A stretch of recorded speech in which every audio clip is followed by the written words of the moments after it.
Hürmetli vatandaşlarım, tövendeki leksiyeni sizlerge yetkizmen sizlerine bunun için korkunuz bildiğinliğinizi işlenemin. Etraflıq analiz ve tahlil kılışınları ümit kılımın. Mavzumunda Rusya, Yaponiya territoriyasının talaş tartışıga Jungo tuyuksuz aralaştı. Yaponiya ümitsizlendi.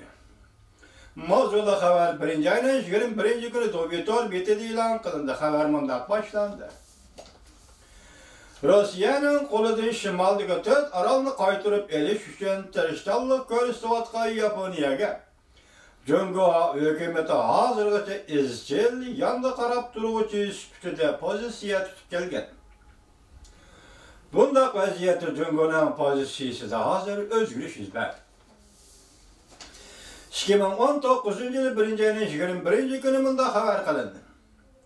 Yaponiyanın veziri Shinzo Abe Rusya'nın prezidenti Vladimir Putin bilen söhbet ötküzü şarpısıda. İki devlet Yaponiya ile Rusya'nın şimaldaki 4 aral doğrusundaki fikirleri ihtilaf ortaya çıktı. Şu yer vakti 2019 yılı 1. ayının 14. günü Rusya'nın Taşkı İşler Ministeri olup Yaponiyanın Taşkı İşler Ministeri Xi Taylan bilen söhbet ötközgenden keyin muhbirlarni kutib elish yig'inida Yaponiya Rusya'nın şimaldagi 4 aralga egilik huquq borligidan iborat reallikni e'tirof qilish kerak deb ko'rsatdi ravlib. Bundan burun Yaponiya hukumati bir qancha qatam Shinzo Abe bilan Prezident Vladimir Putinning bu qatamqi suhbat şimaldagi 4 aralning ikkisini qaytarib berishni oldin shart qilish kerak deb bildirgan. Shuningdek, Yaponiya ile Rusya o'rtasida tegishli shartnomasi imzolashni suhbatlashishga bo'ladi deyildi.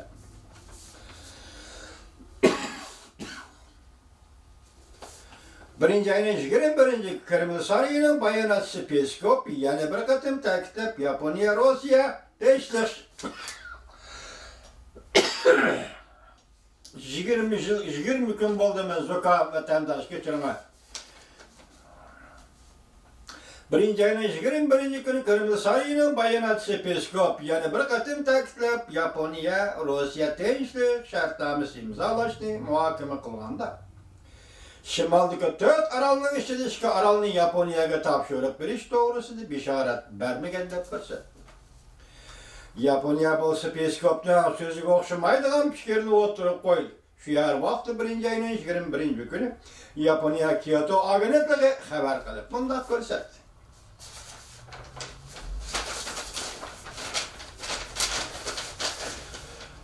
Vezir Shinzo Abe Rusya bilan tegishli shartnomasi imzolashni o'ylashyaptilar. Shart shuki, Moskva shimaldagi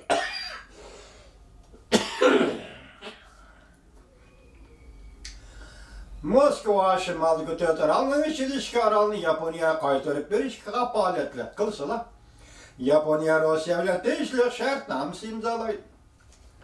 Shinzo Abe hukm qilib bunday ko'rsatdi, agar Şimaldaki 4 aralni qaytarib berishga davomli tirishchilik ko'rsatsak, suhbat qatmanlikqa tushib qoladi.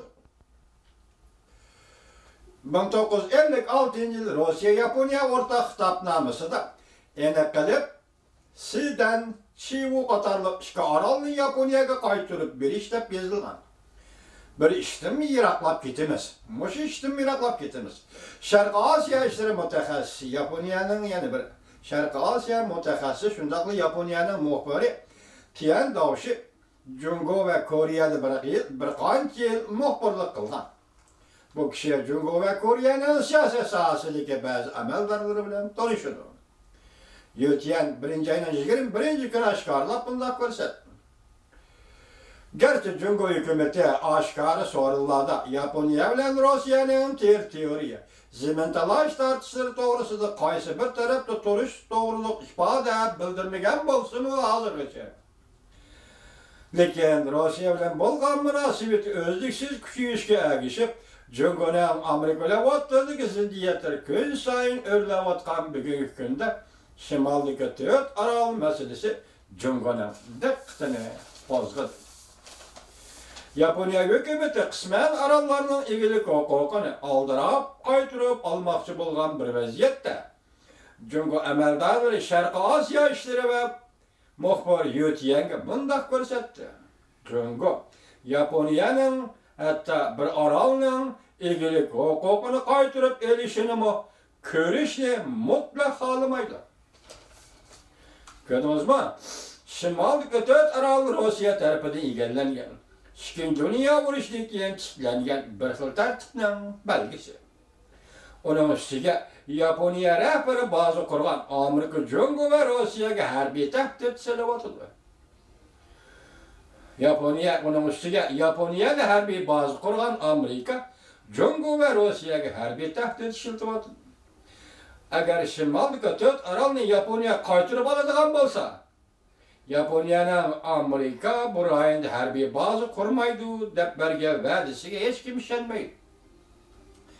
Aralni Yaponiya qaytarib olsa, bu aralda Amerika baza quradi yoki qurmaydi degan bu gaplarga hech kim ishonmaydi. Agar Yaponiya Shimaldagi 4 aralni qaytarib berishga Yaponiya qattiq bosim ishlatadigan bo'lsa, Jungoning raisi Xi Jinping 2019 yıl Yaponiya ziyaret qilish planini amaldan qoldirdi.